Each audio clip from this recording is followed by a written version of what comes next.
اور لوگوں کو بتلائیں کہ اصل تو خوشی منانے کا دن ہی آج ہے جب اللہ نے ہمیں اپنا پیارا رسول عطا فرمایا ہے. اور ہمارے امام تو کہتا ہے میلاد نہ کر، ہمارے امام نے تو کہا حشر تک ڈالیں گے ہم، حشر تک. یہ 2-4 دن کا تو پروگرام ہی نہیں ہمارا، حشر تک ڈالیں گے ہم پیدائش مولا کی دھوم، اور مثل فارس نجد کے کلے گراتے جائیں گے. خاک ہو جائیں عدو جل کر مگر ہم تو رضا، دم میں جب تک دم ہے ذکر ان کا سناتے جائیں گے. ہمارا تو 1-2 دن کا پروگرام ہی نہیں. اور پھر سنو کتنی بڑی نعمت ہے. حضرت عباس سے کسی نے کہا تھا اللہ کی سب سے بڑی نعمت، تو بخاری اٹھانا، فرمانے لگے محمد نعمت اللہ. بخاری ہے بخاری، فرمایا محمد اللہ کی سب سے بڑی نعمت ہے صلی اللہ، یہ سب سے بڑی نعمت ہے. کچھ کہا تو صحیح نہ یار. ایک مجھے کہنے لگا نہیں وہ 9 ربیع الاول کو آئے تھے، تو میں نے کہا 9 کو میلاد مناؤ، کوئی مسئلہ نہیں، 9 کو میلاد مناؤ، کوئی مسئلہ ہی نہیں، ہم تو سارا سال مناتے ہیں، بس 9 کو مناؤ نا بھائی. کون کہتا ہے عید نہیں ہم کہتے؟ میں نے کہا چلو جشن میلاد کہہ لیا کرو، کسی طرف آؤ تو صحیح نا بھائی، جشن میلاد ہی کہہ لو. یہ کہہ لو تم نے خوشی منانی ہے تو محفل میلاد کہہ لو، نہ عید کہو. عیدیں 2 ہی ہیں. میں نے کہا نہیں وہ بھی تیری غلطی ہے، میرے نبی نے کہا ہر جمعہ میری امت کی عید ہے. اور قرآن پاک پڑھ، قرآن پاک پڑھ. حضرت عیسیٰ کہتے تھے یا اللہ جب تو من و سلوہ نازل کرے گا وہ دن ہمارے لیے عید کا دن ہوگا. اور سیاستہ پڑھ. حضرت عمر کہا کرتے تھے جس دن دین مکمل ہوا یوم اکملت لکم، یہ آیتیں نازل ہوئی تو فرمایا وہ دن ہمارے لیے عید کا دن تھا. یہودی ہمیں کہتے تھے یہ آیتیں ہم پہ آتی تو ہم عید مناتے. یہ بھی تیری غلطی ہے کہ عیدیں 2 ہی ہیں. رب جب بھی کسی کو دید کرائے وہ عید کا ہی دن ہوتا ہے، وہ عید کا ہی دن ہوتا ہے بھائی. ہمارے لیے سب سے بڑی عید یہ ہے، اس لیے کہ باقی عیدیں اسی عید کا صدقہ ہے صلی اللہ تعالی علیہ.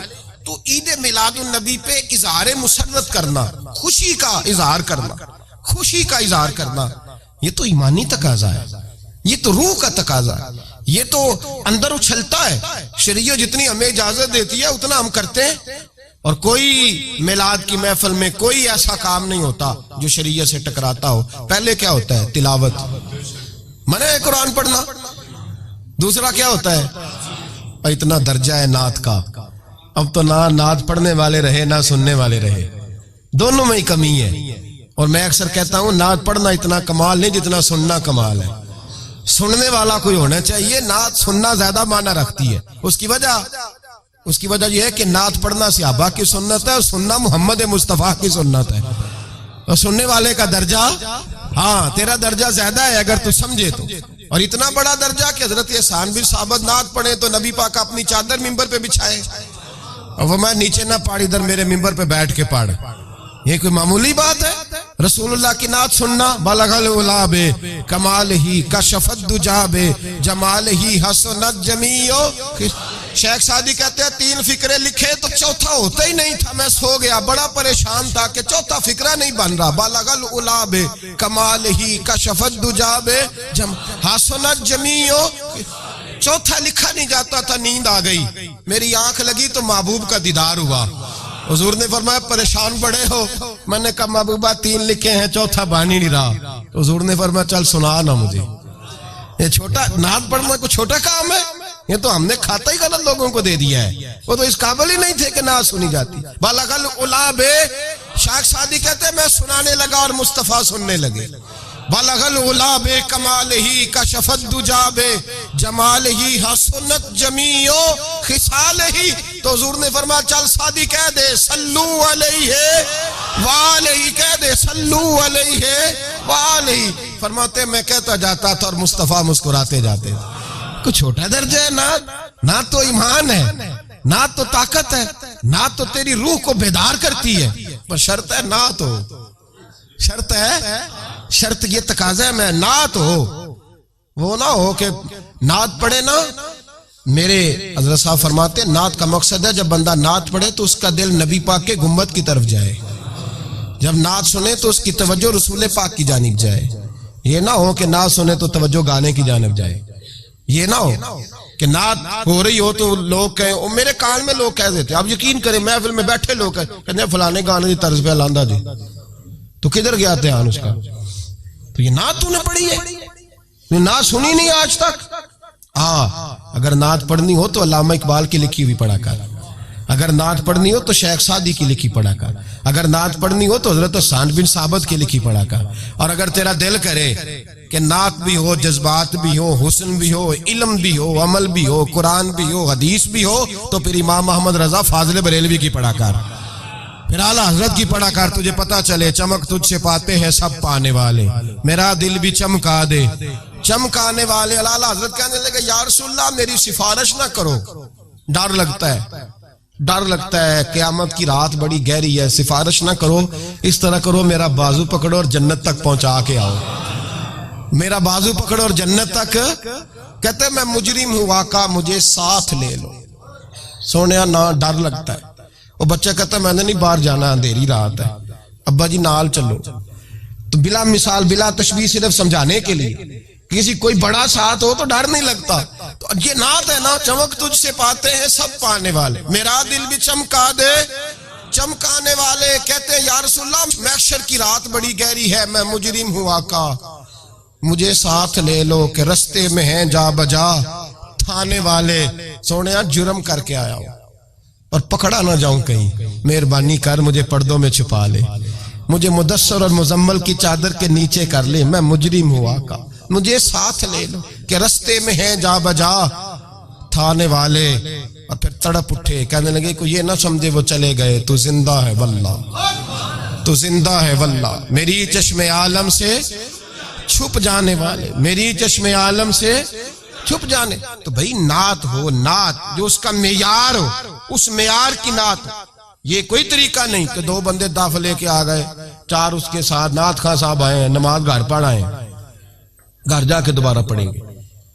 اور میں بات ابھی عرض کروں گا، مجھے یہ مضمون مکمل کرنے دے، پھر تقاضوں پہ آتا ہوں۔ محفل میلاد تو رسول اللہ کے آنے کا شکر ہے، قل بفضل اللہ و برحمتہ فبذلک فلیفرحوا، محبوب کہہ دے جب فضل ملے رحمت ملے تو پھر انہیں چاہیے کہ خوشی بنائے۔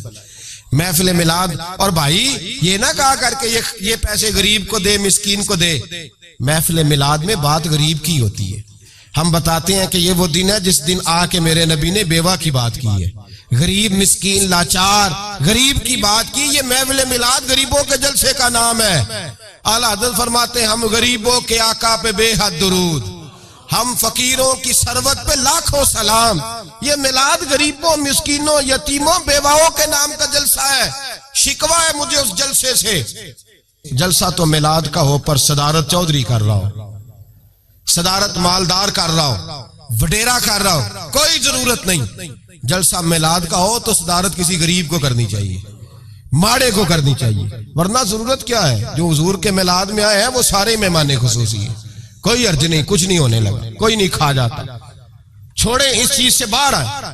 تو یہ تو شکر ہے، اور یہ تذکرے جتنے میلاد کے تذکرے ہوں گے اتنی غریبوں کی بات ہوگی، اتنی اسلام کی روح کی بات ہوگی، بیوہ کی بات ہوگی۔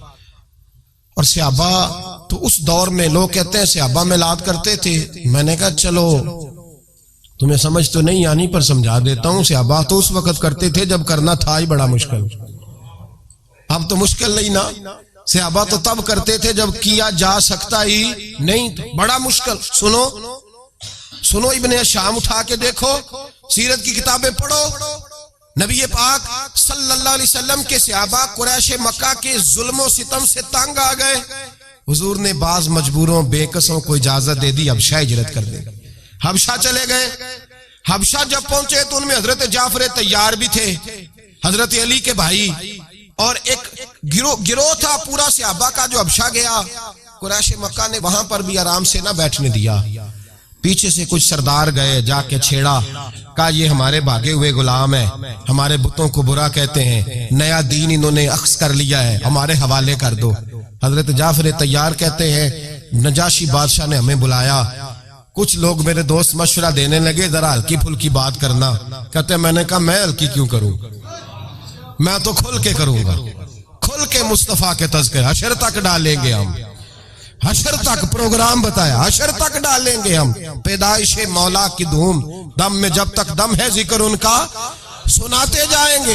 فرمایا میں ہلکی بات نہیں، حضرت جعفر نے نجاشی بادشاہ کے دربار میں کھڑے ہوئے، اسلام کی غربتوں کا عالم، غربتوں کا، ابھی مکے میں رہنے کو جگہ نہیں، مکے والے ستاتے، مدینے ہجرت ہوئی نہیں، حبشہ گئے تو وہاں پہلے ہی کافر پیچھے پہنچ گئے، اتنے کٹھن حالات، اتنے برے اور کڑے وقت میں نجاشی کے دربار میں جب نجاشی بادشاہ نے جناب جعفر سے پوچھا کہ یہ کہتے ہیں تم نے دین بدل لیا ہے، تم باغی ہو گئے ہو، نئے رستے پہ لاگو، بتاؤ، تو حضرت جعفر طیار نے نجاشی کے بادشاہ میں وہی باتیں کی جو ہم محفل میلاد میں کرتے ہیں، وہی جملے، وہی میلاد کا وہی سارا پس منظر۔